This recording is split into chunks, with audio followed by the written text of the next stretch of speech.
আজ বুধবার কোটা সংস্কার আন্দোলনকে কেন্দ্র করে সারা দেশে ছাত্র জনতার উপর সংঘটিত গণহত্যা, গণগ্রেফতার, হামলা, মামলা, গুম ও খুনের প্রতিবাদে মার্চ ফর জাস্টিস শীর্ষক একটি কর্মসূচি পালন করবে বৈষম্য বিরোধী ছাত্র আন্দোলন।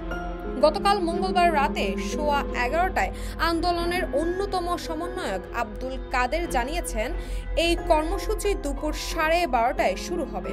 ঢাকায় জামায়াতের স্থান হিসাবে তারা হাইকোর্ট ও জজ কোর্ট প্রাঙ্গণকে বেছে নিয়েছে।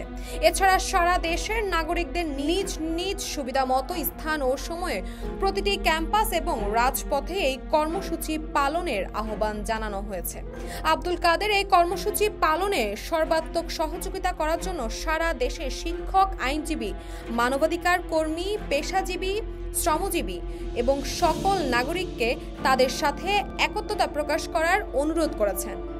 এই কর্মসূচির উদ্দেশ্য হল জাতির কাছে প্রধানমন্ত্রী শেখ হাসিনার ক্ষমা প্রার্থনা সহ তাদের পূর্ব ঘোষিত 9 দফা দাবি বাস্তবায়ন করা। তাসপিয়া তাবাসসুম, ডেস্ক রিপোর্ট, ই সময়, ঢাকা।